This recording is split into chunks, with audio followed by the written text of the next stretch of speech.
Nah, shit. Here we go again.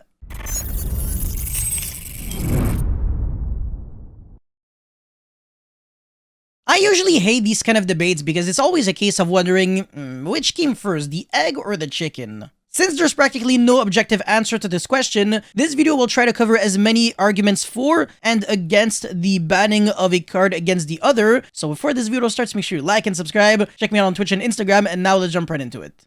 Alright, so case number one would be banning Needlefiber but keeping Auroradon alive. This basically means that you can no longer abuse Despot 1 like you could before because you don't really have consistent access to the card, and also you need 3 monsters to make Auroradon now instead of just 2, using a tuner and any other monster to make Needlefiber, and then getting you your 3rd monster that way. It is technically true that you can turn any 4 generic monsters into double Barricade Borg Blocker into Auroradon, but that's super neggy and it loses to one single hand shop. So if you can use a card like Despot 3 to summon Despot 1 from your deck and then get another monster extender into the field, make Barricade Borg Blocker, and then Auroradon, the combo is technically the same as we had before because you still have Coldwind, you still have Despot 1, but it's so much less consistent that even if the power level is the exact same, we no longer have to be afraid of it the same way we have to be afraid of it now. And I do agree that the final effect of Auroradon to tribute 3 monsters to recycle back a trap is something to keep into consideration, so it doesn't have to just summon Coldwing and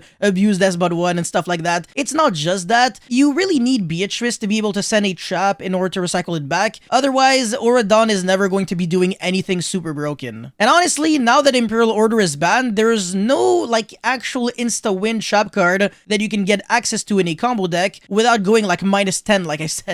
On the flip side, since we are banning Needlefiber, it also means that you're preventing people from using its second effect, which is the quick sync, well, rather the tagging out into a synchro monster that can quick sync on your opponent's turn. I can see a lot of players probably missing that play in case the card actually does get banned, but at the same time you can just argue it's a sacrifice worth making. Another thing that Needlefiber actually can do that a lot of people might miss is being able to summon Valor to make Celine, and then make Access Code Talker just like that. So I can think of a few decks that are going to be missing that, such as Sky Striker, since they are using just any tuner monster that either they are normal summoning or reviving back from the opponent's graveyard using Shark Cannon, and that's a way they can push for damage because otherwise Sky Striker is kind of a slow deck at killing the opponent. It doesn't deal that much damage. If you ban that and solve several other issues at the same time, I think we're all winners at the end of the day. And the final advantage that I could think of banning Needlefiber would be to bring back all the tuners that basically got banned for its sake, such as Jet Synchron, Glow Up Bulb, O-Lion, and Blackwing Steam the Cloak. Potentially Blackwing Gofu the Big Shadow, but I don't think so because even outside of Needlefiber, that card is a little too good. On the other hand, if we decide to ban Auroradon but keep Needlefiber, yeah, you can say that we no longer have to worry about the 10 billion tokens that you can summon, vomiting a lot of synchro monsters.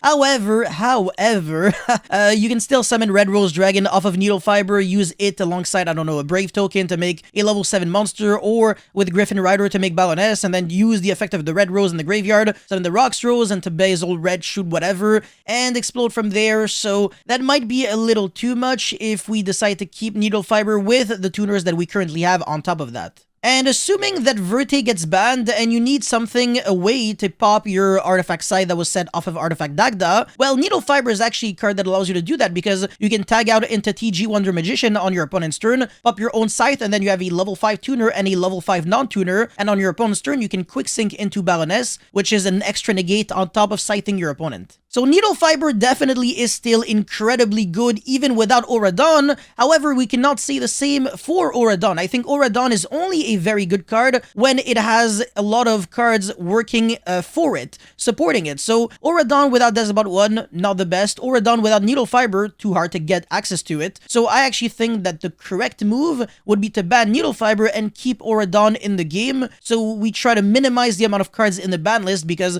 by doing so, we can also unban several tuners that shouldn't be a problem without Needlefiber. So that's pretty much all I had to say for this video. Let me know what you guys actually think of this question or debate in the comment section below. Don't forget to like and subscribe, and I'll see you guys very soon. Peace.